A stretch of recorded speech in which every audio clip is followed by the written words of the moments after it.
this school managed to pull off arguably one of the biggest hoax and scams of high school, college, I borderline even say NFL, in all of football history. Welcome to Her Sports Convo with Ashleigh Wilson. Hey y'all, well, welcome back. Crazy to see you here again. I hope you had a good week last week. I hope you have a good week this week. If you're watching the podcast, you'll see we're in a new location. We're vibing in a new place. I have moved, we're going back to school. We're back in person. We're masked up. We're vaxxed up, and you better be too. It's a very special week around here in this conversation, you guys. It's our 1 year anniversary. We've been at it for 365 days. I think 365 days. Don't quote me if I'm wrong. It's been so fun. We've been living it up. Every Thursday, we've had guests. We've made memories. We've had laughs. We have bad predictions. We've had a whole grand scheme of not good things and good things to look back on. But big shout out for everyone who's been here from the beginning. I appreciate it. And I can't wait to see what year 2 brings.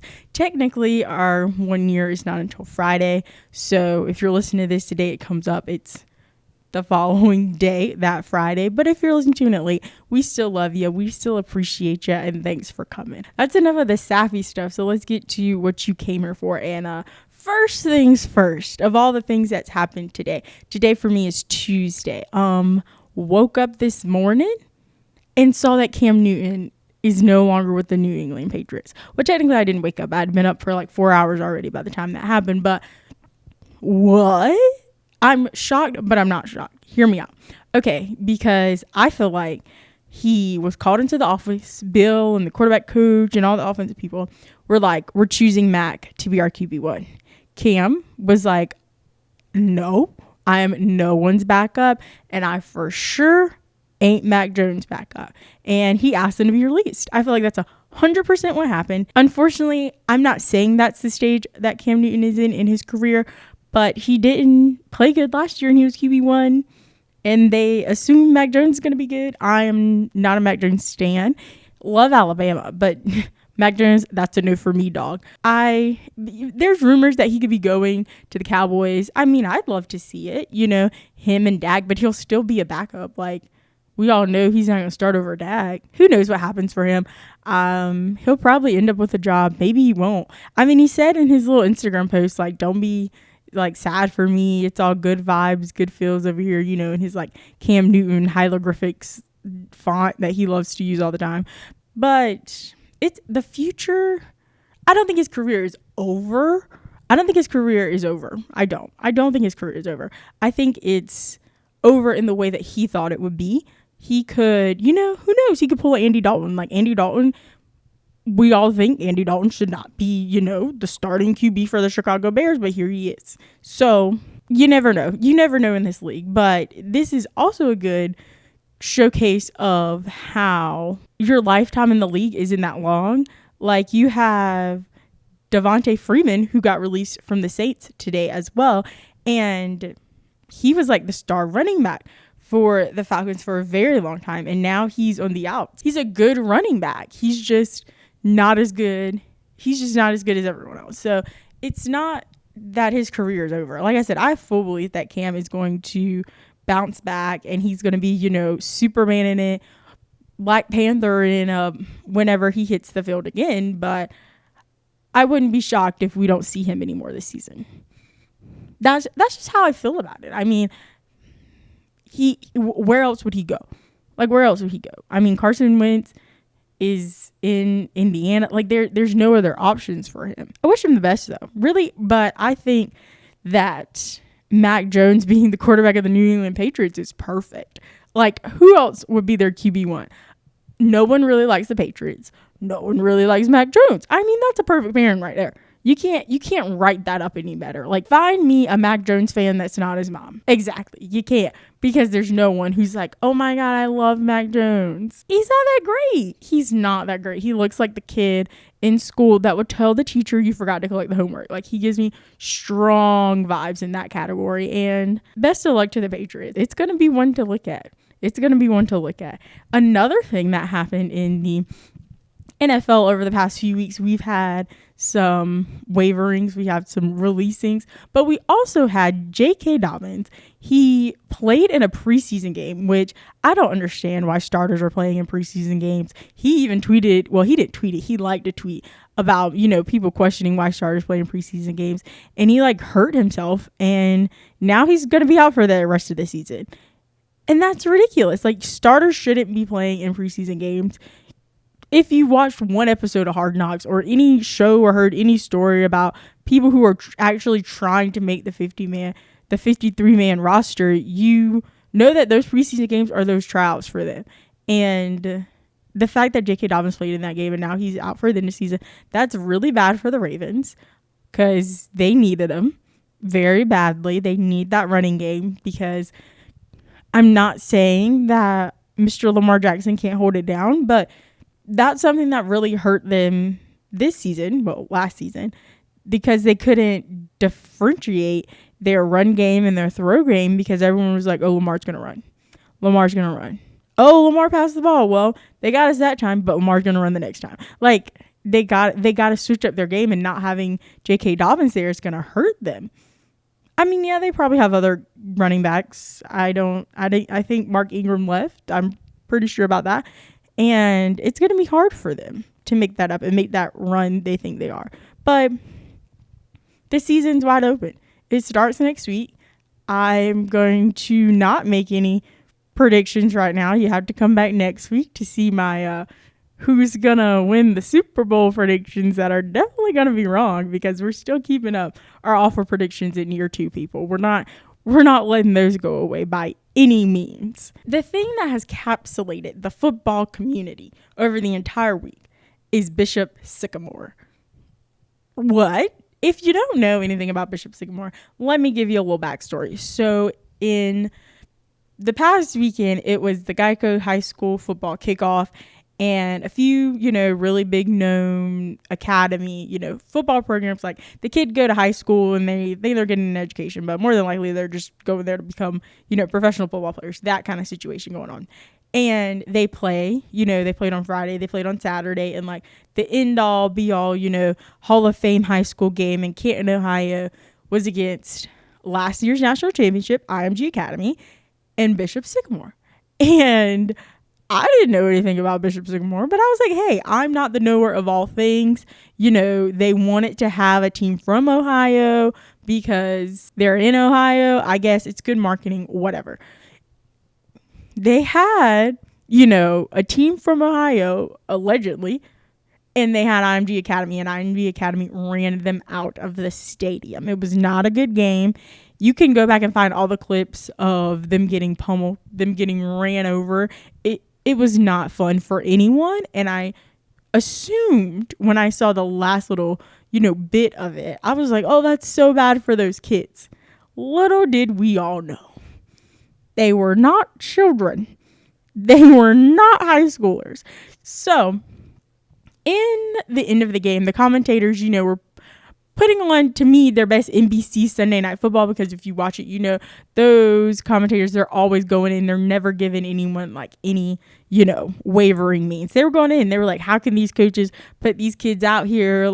We even tried to look stuff up about Bishop Sycamore, and we couldn't really find anything or verify anything. They turned in this halfway roster, but we were like, hey, we're going with it. That's our job. They should have looked at the signs, because turns out that Bishop Sycamore High School literally does not exist. Yep, you heard me right. It does not exist. It is a school that used to be a school in 2018, and that school got decredited, kicked out or whatever in 2018, and they were running a phony program. They even managed, aside from the fact that they managed to play a nationally televised football game on ESPN, they also played another football game against another academy that makes NFL players and college football players and stuff. They managed to play one of those on Friday as well. So they played 2 football games, Friday and Sunday, and they didn't even exist. And it really all came out around Monday, where it was like Bishop Sycamore is fake. It doesn't exist. We looked up their address. It takes you to this random park. It was like the players on the team are like JUCO dropouts and they're all adults. And it was just like every single minute, every single hour, something else ridiculous was happening. And I'm like, this is real life, like TV. This is better than TV. Like, Netflix needs to be finding the rights to this stuff because I want a season of this. You got rid of Last Chance U Football. Give me Bishop Sycamore tells the truth. Bishop Sycamore athletes tell the truth. They weren't kids. They were running around like it was so bad. And I was like, these kids have D1 offers. Like, maybe they're like very small D1 offers. But I was believing what ESPN was selling to me when I watched it for 5 minutes. And it was strange, but I was like, hey, ESPN, they got they got a system that's better than my eye test, obviously. But turns out the system is that they basically like hire this marketing group and they find the teams who are going to play each other for the 25 games they have in high school football and the 25 games they have in high school basketball that they televise every year. And they found Bishop Sycamore, or Bishop Sycamore found them, and they managed their way on ESPN.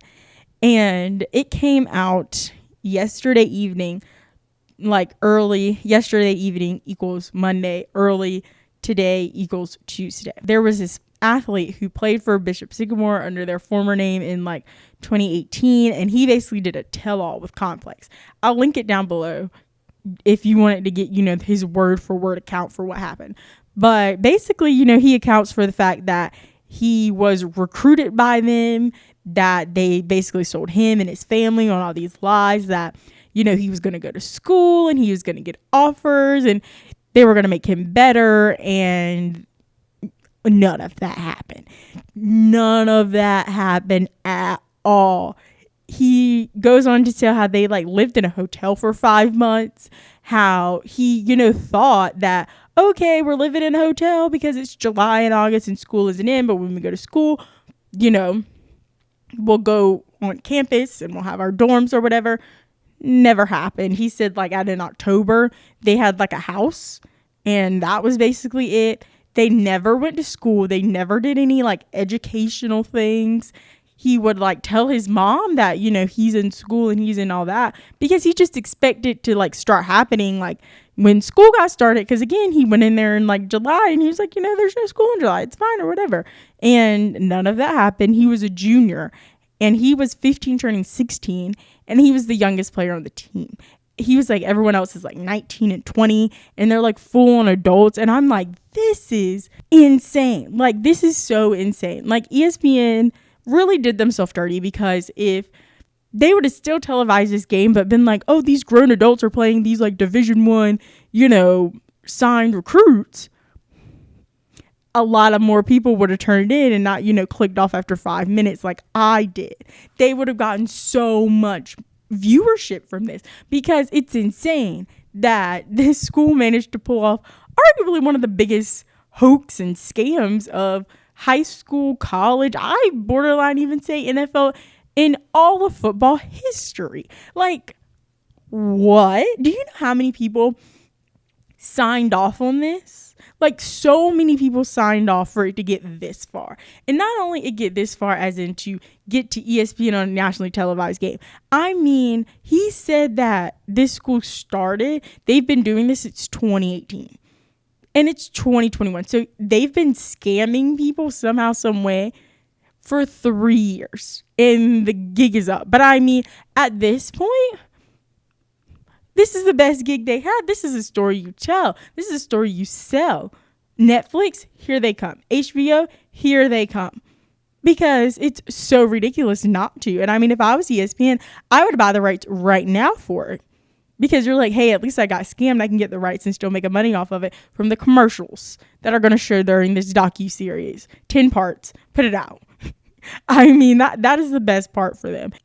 Like I said, I'll definitely link that thing down below because he just went on and said how they never paid for anything because the coach, oh my God, it came out that the coach has like active arrest warrants, and the active arrest warrants were for like writing bad checks, because that's how they were staying in the hotel. He was writing bad checks, and they like didn't pay for anything. It was insane. It like like I said, I was reading this stuff and I was like, this can't be true. This is ridiculous. But I mean, when you get a personal account, then you gotta, you know what I mean? Like, you gotta start being like, okay, maybe some of this stuff did happen. Maybe this is not fake. I mean, it's so insane that this actually happened. Like, this is, he's going down with Joanne the scammer. Like, he is Joanne the scammer level of pulling this off for so long and so many people.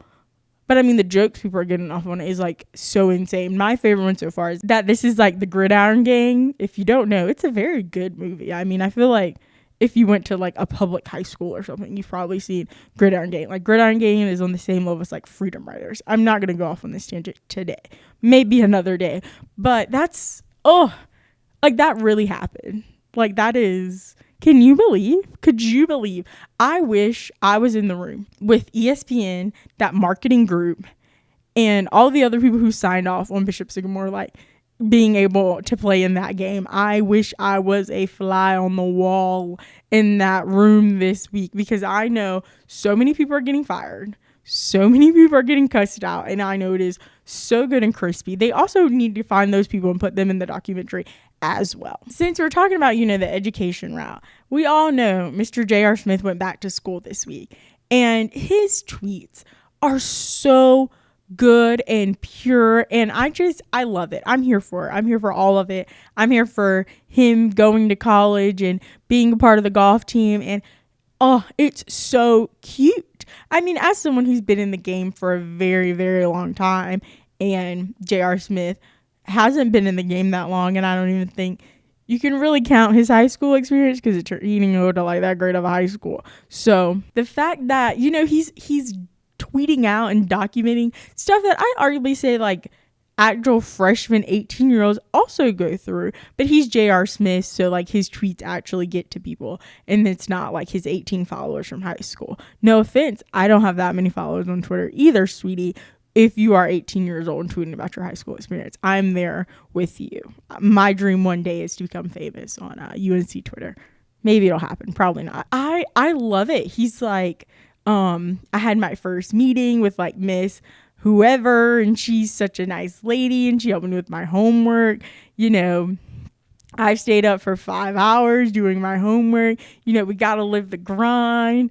They're so relatable. Well, not the staying up 5 hours doing your homework, because if it ain't done by 10, it ain't meant to be done. Like, it's, some of y'all need to step back and hold up, because it ain't cool, dog. But it's so nice to see, J.R. Smith, Mr. Throw the Tomato Soup Can, his infamous meme of not seeing the time was running out, and like that. It's just the fact that it's him of all people that's going through this makes it just 25 million times better. And I'm happy for JR. I hope he does great this semester, JR. And when you're done with this semester, come hang out with us. We'll be here. Literally, your A&T is down the road. Like, you can come here. Like, we can do it in person. Well, before we head out, we need to talk about college football. It is starting technically today when you're watching this on Thursday. There's some games coming on Thursday, Friday, and Saturday. And I think one game coming on Sunday. Who do I think is going to be in the college football playoffs? Oh, goodness. So I'm not putting them in any order, because I want to at least give myself a chance.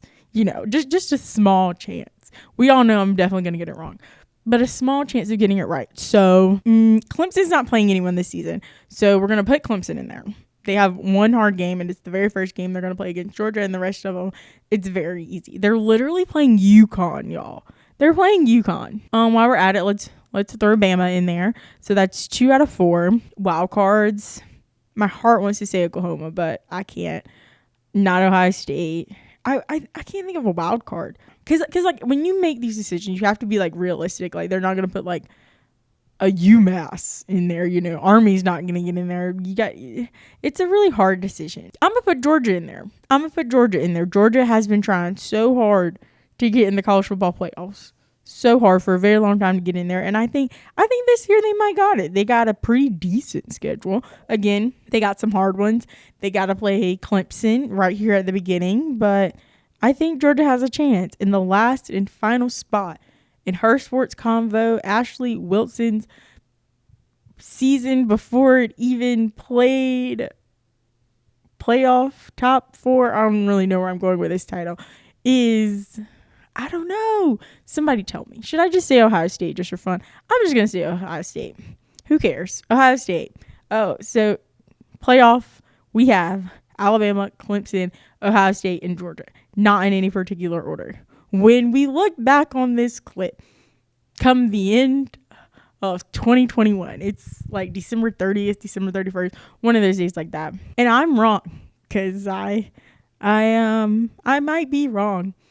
We're going to look back and laugh. But if I'm right, I might stop doing predictions, because I don't think I could beat going 4 for 4, right, y'all? When did you join the convo? We're at 2 years, as I said at the beginning of this podcast. If you're not watching on YouTube, you can DM me and let me know when you joined the convo. What was your date?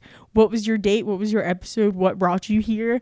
And yeah, I'd love to see it. Love to read those. Definitely would be responding on YouTube, Instagram, all that good stuff. That's all I got. Make sure to like, comment, rate, subscribe wherever you decide to listen to your podcast at. Head on over to Instagram and follow at Her Sports Convo to stay up to date on all things Her Sports Convo.